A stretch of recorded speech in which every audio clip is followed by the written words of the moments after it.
Okay, let's talk about picking handgun ammo. What I've got here for you is we're going to just focus on the heart today. This is about the size of the heart right here, about say like 4 inches or whatever.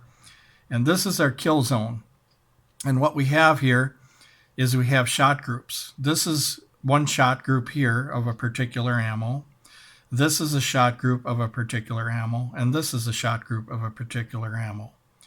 And what I'm going to do is I'm going to read off this card what's most important as far as selecting your ammunition. The first thing is reliability. The reason why reliability is important is because if you can't function the round in the handgun, then you don't have accuracy, you don't have penetration, and you don't have expansion. Why? Because the round isn't functioning. It's not being able to be fired through the handgun. The second, a lot of people might think I'm wrong on this, but actually, if you think about it, accuracy is actually more important than penetration and expansion. And the kind of accuracy, I'm not talking about bench accuracy, although that's good to check your firearm to make sure it's accurate bench accuracy. I'm talking about a 3-shot cadence that you do with your, for instance, your 3 different types of rounds that you're going to select for a carry round. You're going to do a 3-shot same cadence with each of the different types of ammo. So if you have 3 different types of ammo, you're going to fire 3 shots. And if you need to do it a few times, you can do that too, just to verify it. But you're going to shoot them at the same cadence. For example, if you're going to shoot 3 shots in 1 second, you'd go 1, 1, 1, and then the second ammo 1, 1, 1, and then the third ammo 1, 1, 1, and keep the same cadence. And the reason why we want to do the same cadence is because we want to find out how the recoil affects the same cadence. Because some rounds might have a more harsh recoil, which affects the accuracy. Because the first shot, although it might be really accurate, you still have the other 2 shots. So recoil has a lot to do with accuracy. They have to work hand in hand. Because although you have an accurate round, if you have too much muzzle flip, too much recoil, or whatever you want to call it, after that first round, that means the follow-up shot, although you have bench accuracy, that follow-up shot, like the second and the third, are going to spread out on you. So that's why accuracy, 3-shot cadence of the 3 different rounds that you're checking out as far as what you want to carry. And the reason why you do it the same cadence is because that's going to help you find out if the recoil is affecting that 3-shot same cadence for each of those rounds. The next is penetration. Now, penetration and expansion is often argued quite a bit, and I can see points of expansion and I can see points where penetration is good. There is such a thing as over-penetration, where people feel that if it goes through the human body or something, that there might be somebody in the background. And that's true. You want to be aware of your target and what's beyond it if it should over-penetrate. Expansion. Massive expansion, although it doesn't have penetration going through the chest and stuff, you have a wider wound channel. So a wide wound channel put in the right spot is just as effective as penetration. But where penetration wins is the fact that it can reach the vitals if you had to take like a broadside shot or shoot through a car door, a window, or something else like that. And that's why they have these Lehigh defense loads and stuff like that do it all, that do the expansion and the penetration. Expansion would be something like air marshals and stuff like that, where they want extreme limited penetration. So they'll have something that has massive, massive expansion. Now, don't get me wrong, expansion can work if it's placed in the right area. But often what happens is with expansion is if you have an arm blocking the bullet, or you have a broadside shot or something like that, you have to be aware of that. So an expansion round can work good, but you have to be aware of the obstacle that could get in the way of that expansion.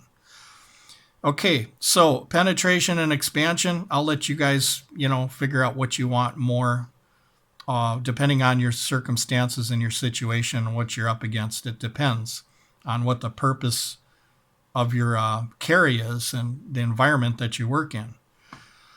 So anyway, what you got here is you got the 3 different rounds. Okay, you got 3 different hollow point rounds. Let's assume that these are all hollow point rounds. Okay, so the reason why we want to go for accuracy is this. Okay, this grouping right here, this one here is 5 inches. Now, it has a potential to grow to 10 inches at 20 yards. So accuracy is very important, because if you go past 10 yards and you double that distance and go out to 20 now, you have a potential for these rounds here, these 3 rounds, to expand out to 10 inches at 20 yards. Now, if you go any further than 10 inches, the potential of hitting an artery network or the heart is very, it's not very unlikely, but what I mean is that the chances of hitting it are less, because you have less accuracy focused on the vitals where you want them. So we're just talking about the heart mainly today. We're not talking about the head. I know the head counts for something, but we're just talking about the heart right now. Dropping that blood pressure, getting a person to stop. Although hit in the heart, it doesn't necessarily mean instant incapacitation. Sometimes it is, sometimes it isn't. Depends on the person, depends on where in the heart where it's hit. You have a couple valves here on this side and this side, and we'll have to find out from a doctor whether you hit here, here, or there, which is more effective. We don't know, so we'd have to find out if the valve on this side is different on the valve on this side if the heart gets struck. So this grouping right here, you can tell that this is a very poor group at 10 yards, because we're gonna bring it out to 20 yards and probably get 10 inches out of that one. Now let's assume that this grouping of 5 inches here, these 3, let's assume that this is the best expanding and penetrating round that we have. Let's say that this round is the best penetrating and the best expanding round, both. We would have to eliminate this round right here based off of not having accuracy, because accuracy on vital areas is what we want. So even though this one performed good with expansion and penetration, we're going to have to get rid of it, even if it's better than the other 2, because of the fact that it's got poor accuracy. And that's one of the reasons why, after reliability, accuracy is the most important thing in choosing your ammunition. Not expansion, not penetration, accuracy. You have to be able to hit the target in order to incapacitate somebody. So we're going to take this ammo set away right here. So this is like your one type of ammo. Let's say it's all the same caliber, and this is your first type of ammo. We're going to eliminate that. Now it's sad. It's sad that we've eliminated this ammo, because it was our best expanding and our best penetrating. Now let's go on to the second group right here, these 3. This group right here is 3 inches, which gives us 6 inches potential, not absolute, but potential at 20 yards, 6 inches. What does that mean?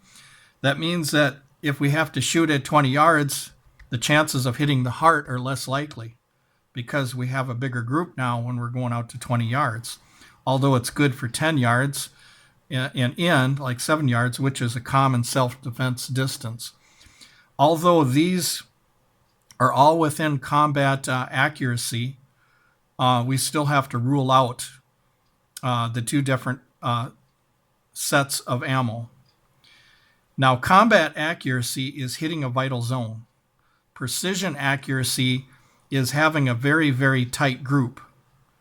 So the difference between that is, at 7 yards, if you hit with these right here, that's combat accuracy. This is combat accuracy. Precision accuracy would be if these 3 were close together like this. But to get precision accuracy, it takes more time for you to hold the handgun so that you can get them precision shots.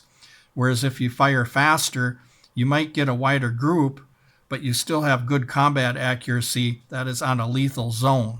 And this is our kill zone right here. So once again, we take this grouping here, And this grouping here gives us more expansion, more penetration than this grouping does, or this round does. We still have to take this out of the equation. Why? Because at 10 yards, if we're 3 inches, at 20 yards, we're probably going to be 6-inch groups, which means we're going to not have that combat accuracy. So we're going to take these out of the picture. So this is just for an example. We have the first group of ammunition was more expansion, more penetration. Then after that, this one had more expansion and penetration. Now the third one, let's say that this doesn't have spectacular expansion or spectacular penetration, but you have a little bit of expansion and you have sufficient penetration. This is the round we want to choose, the ammunition we want to choose, because it's accurate. Now, when I'm talking about accuracy, I'm talking about 3-shot, same cadence, so that we can find out if the recoil lives up to the same cadence of that particular ammo that we're comparing with these other two right here. So this one proves to be accurate because compared to these two, because we're firing at the same cadence, 1 second, 1 second, 1 second, or half second, half second, half second. So this one here, for example, we got a 2-inch group, and at 20 yards, we're going to be at about 4 inches, okay?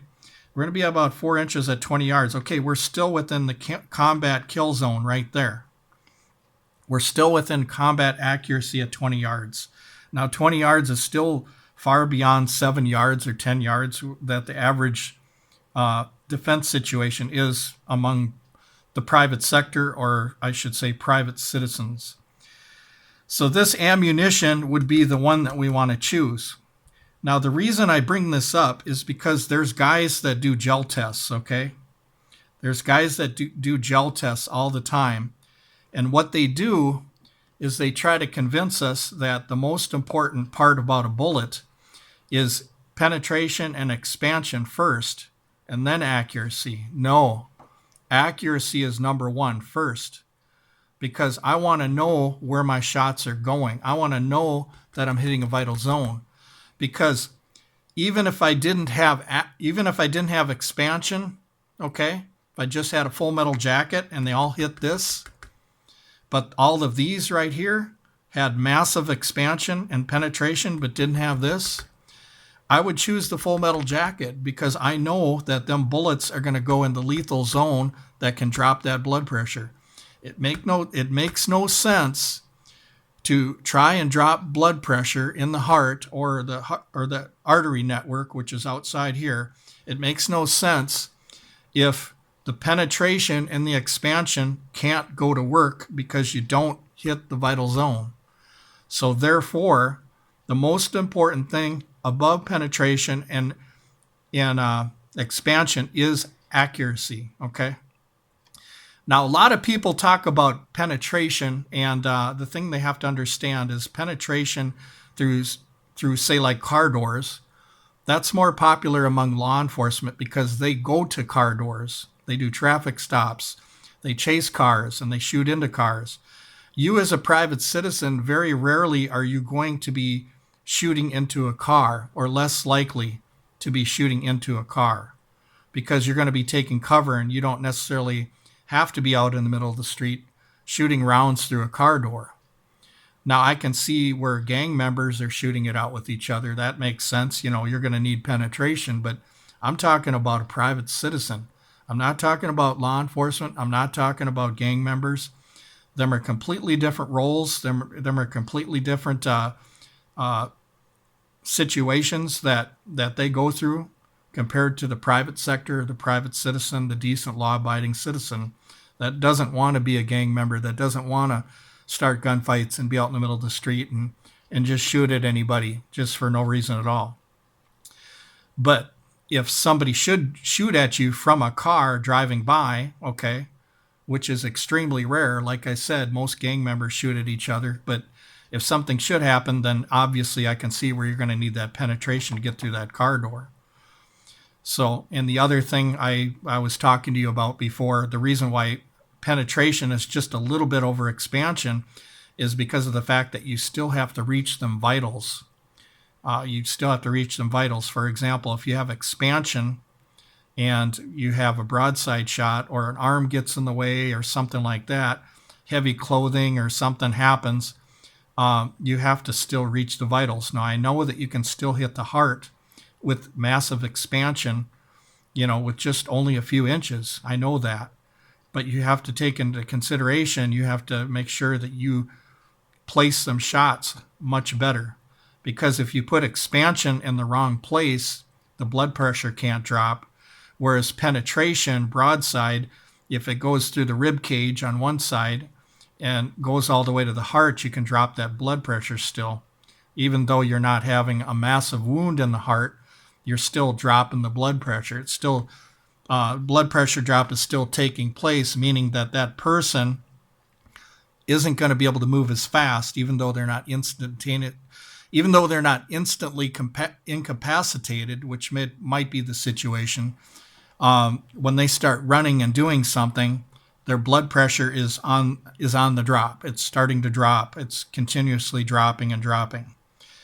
So, and the other thing we have to understand about being shot in the heart is different people respond differently to being shot in the heart. For example, 300 Winchester Magnum, you could shoot a deer in the heart and find out that sometimes deer still run. You can shoot a deer with the 308, which is a weaker caliber, 25%, 30 or 25 to 40% less energy. The deer might get up and run. You know what I mean? So we can't always think about absolutes here, because there's always going to be different reactions with your attacker also. And it depends on a lot of factors. It depends on his will to fight and stuff like that. A lot of times people, when they get shot in the heart or some vital area, they may give up the will to fight because of the fact that they know they're dying. Whereas somebody else is like, I don't care. I'll just let the blood come out and I'll just keep going, right? But what's been found, though, is that the majority of people that get shot in the heart, the majority where the shot placement has taken effect, most of them are in fear and they run away and they stop the attack. Most of them, okay? And you can't compare private citizens with law enforcement, because, once again, law enforcement is going to have to shoot it out with this guy to put the cuffs on. We don't have to chase this guy. All we have to do is protect ourselves. Even if we don't hit him in the heart and we just fire a shot and he runs, that's a success, okay? So stopping power isn't always about death. Stopping power is simply somebody stopping their attack on you, whether that means running away or whether that means being dropped dead just by one round and one shot, okay? So, and the reason why I don't bring up the headshots now is because I'm just focusing on how to choose ammunition here. How to choose ammunition, reliability, accuracy. Penetration and expansion are so close to each other because they both have advantages and disadvantages so much, like yin and yang. If you ever heard of the martial arts type symbol that's used a lot, yin and yang. Basically, everything that has an advantage has a disadvantage. You've got light, you've got darkness, okay? You've got good, you've got bad, and such like that. You got energy, no energy, such and such, whatever. Yin and yang. So penetration and expansion, it's kind of debated a lot, kind of like your Ford and Chevys and stuff. And there might be some things I'm not mentioning about expansion, and there's some things I'm not mentioning about penetration. But what I am saying about accuracy, having a 3-shot, same cadence with each type of ammunition, okay? So you're shooting, and the ammo is hitting at the same speed for all different types of ammo. If you have 3 different types of ammo, and what that shows you is what effect the recoil has on that. And if the recoil has a big effect, you'll have something like this on that ammunition, whereas lower recoil, like let's say most 22 calibers and stuff like that, the recoil isn't really that much, so you can kind of do a pretty little group like that at 10 yards, one shot 1 second, or one shot every .500 half second or whatever you want to call it for 3 shots. So anyway, thank you very much for watching the video. I hope that this helps you guys. I hope that this helps you guys understand that the most important thing about selecting your ammunition is reliability and accuracy first, because we have to hit a vital. Okay, we have to hit a vital, and even though it doesn't have spectacular penetration or expansion, if it has a great amount of accuracy, we can keep shooting. Okay, you're not just firing one shot. I don't think anybody goes into a gunfight thinking, well, I'm just going to load one round into my magazine and I'm going to shoot and I'm going to want a one-shot stop. Nobody plans on doing something like that. You're going to use all of the ammunition in your magazine to stop that threat. If it's one person or two or whatever you have to do, until that threat is incapacitated or does not attack and stops their attack. Like I said, stopping an attacker doesn't necessarily mean death. It's when they stop attacking you, okay? When they stop attacking you, that's stopping power right there. Stopping power is simply by any means a person stops attacking you. But anyway, thank you very much for watching, you guys.